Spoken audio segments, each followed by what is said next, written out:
Nshuti bakunze Umwete TV tubifurije ikaze kuri channel yanyu mukunda muri benshi cyane, tunashimira abamaze gukora subscribe kuri channel yanyu Umwete TV, kandi tunasaba wowe uje bwa mbere ntugende udakoze subscribe, like, share na comment, kandi ubuke no gukanda ukazogera kugira ngo ujye uba umwe mu ba mbere bagerwaho n'ibiganiro tubagezaho buri gihe.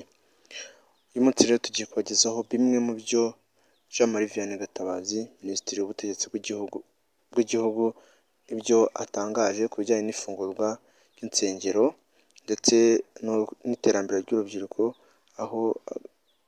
aho yagiranye inama n'abayobozi batandukanye, aho yasabye ko kandi banemeje ko buri kagari kagiye kujya kagira ikibuga cy'umupira kugira ngo barusheho guteza imbere imikino ndetse n'indi myidagaduro itandukanye no kuzamura impano z'abana b'u Rwanda.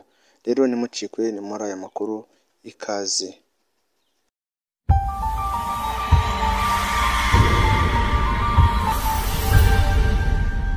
Umuntu akaza akagura akagenda, ariko urujya n'uruza rw'abantu guhaguruka hamwe bajya ahandi bari bahurire baturutse hirya no hino, ibyo byose biba byagiye biganirwaho. Ariko iki cyashimwe nuko nabo nyuma yo kubibona twanaganiye no kubiri nabyo banashimye, bashimye ko guverinoma yakomoreye ko abantu bashobora gusezerana bagize ku 10, ibyo abahungu n'abakobwa muri iki gihugu bari bakeneye kubaka bajyaga bahurira mu mirenge bikarangira aho ngaho. Bashimye ko byibuze babereye ko basezerana imbere y'Imana. Ikindi batugaragarije ko bifuza yuko nyuma y'uko ibintu bizaba bimaze kugenda neza, insengero zindi zujuje ibyangombwa nazo zakomorerwa zigatangira abakristo n'abayoboke mu madini n'amatorero bagahura. Hanyuma ndetse banadusaba, hari ibindi bimwe nubwo bifuzaga by'uko hari amasakaramentu namwe yagiye ahagarara, burya abantu babitekerezaho bakazabakomorera nayo bimaze kugenda neza. Ibyo twabiganiriye kandi mu bwumvikane, turangiza tubyumvikanyeho ku buryo bishimiye imyanzuro twagezeho muri iyi nama. Ndizera n'ikibazo cy'abantu bakunze gufatwa n'inzego z'umutekano bagiye gusengera ahantu hatemewe, aho abenshi bita mu butayu. Iki nacyo mwakigarutseho, ni iki mwakivugaho? Iki twakigarutseho nacyo, abakristo abayobozi b'amadini n'amatorero bemera yuko Imana iba hose, Imana umuntu atagomba kujya kwishakira mu manegeka cyangwa ahantu hashobora gushyira ubuzima bwe mu kaga, uburyo batagomba kujya gushakira Imana ahantu bashyirira mu kaga ubuzima. Ariko bisaba yuko bakomeza no kwigisha abayoboke b'amadini n'amatorero bakajya gusengera mu kiliziya, gusengera ahakwiriye. Hanyuma ikindi banatugaragarije no kubashyigikiye gahunda yo gukingira abaturage, ku buryo bazadufasha no kumenyekanisha bakristo. Twababwiye gahunda iriho yo gukingira abantu benshi mu mujyi wa Kigali, gukingira abantu bafite imyaka 40 kuzamuka n'abandi bafite ibikorwa by'ubukungu bikenewe kugira ngo bakingirwe vuba, ndetse no mu zindi ntara naho byatangiye, uburyo abafite imyaka 50 kuzamura hejuru bagomba kuza gukingirwa. Nabo badufashije, batubwiye ko babibwira abayoboke babo hirya no hino mu gihugu bakabyitabira, ndetse bakanamagana abandi bamagana inkingo ntacyo banashingiyeho. Byose twabiganiriyeho. Mbere y'uko tubarekura, Minisiteri yanyu n'ubundi mwagiranye ibiganiro na Minisiteri ya Siporo mugaruka ku guteza imbere imikino mu Rwanda. Hari imyanzuro myinshi yafashwemo nk'uko bigaragara ku rubuga rwa Twitter rwa Minisiteri y'ubutegetsi bw'igihugu. Harimo ibijyanye n'uko buri kagari mu tugari tugize igihugu kagira ikibuga n'ikipe y'umukino. Ibi bintu mubona byashoboka, bizakorwa bite? Wenda n'indi myanzuro mwagarutseho mu guteza imbere imikino.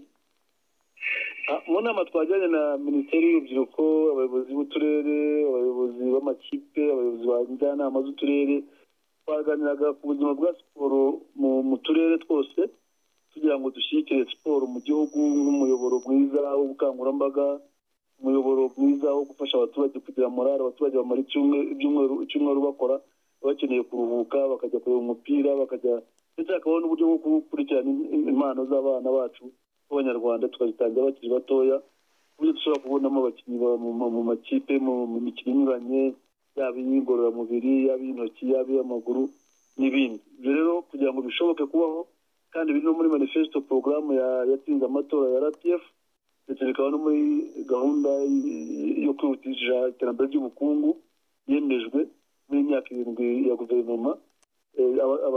Urubyiruko rugomba kugaragaza amahirwe, rugahabwa amahirwe, rugashaka rukajya mu iterambere rya siporo. Hanyuma ikindi tukanazirikana yuko hari ibikorwa remezo biba bikenewe hirya no hino bikwiye gushakwa n'utu turere. Kubw'izo mpamvu twabiganiriye kugira ngo uturere twicare dutegure gahunda ihamye yabyo. Kimwe mu birimo nuko buri kagari kagombye kugira ikibuga abana bakiniraho, urubyiruko bakiniraho, abantu bakuru bakiniraho. Bigomba gutangira gutekerezwa hakiri kare kugira ngo tuzabitekereza nyuma y'imyaka 7, tugomba kubitekereza kare. Ikindi nuko amakipe dufite tugira amarushanwa anyuranye, ariko hari uturere dufite amakipe n'ututayafite.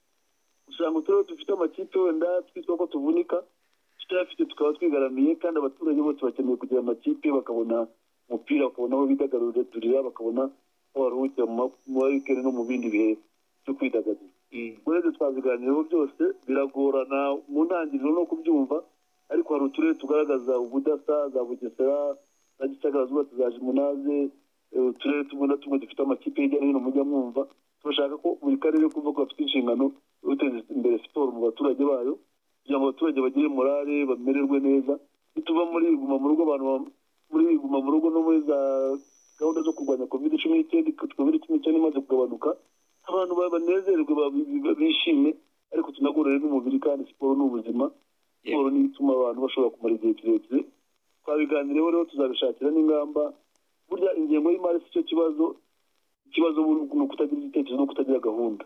Iyo tugira gahunda, tugira ibitekerezo byiza, tukagira gahunda nziza, igiye gutangira, twahaye buri karere inshingano yo gutekereza uko siporo yakorwa muri utwo turere. Ingengo y'imari izashakwa, muri leta hazaboneka ingengo y'imari, abikorera bazafasha, abafatanyabikorwa bazafasha, ariko igikuru ni ukuvuga ko siporo ari ngombwa mu baturage. Siporo izamura umuco, izamura imyumvire, izamura kwitanga, ubufatanye, gushyira hamwe ndetse no kwigomwa, kandi siporo ihuza abaturage ku buryo ibafasha no kubaka ubumwe bw'Abanyarwanda, ko ari nazo mbaraga zacu. Minisitiri w'ubutegetsi bw'igihugu Jean Marie Vianney Gatabazi, tubashimire cyane.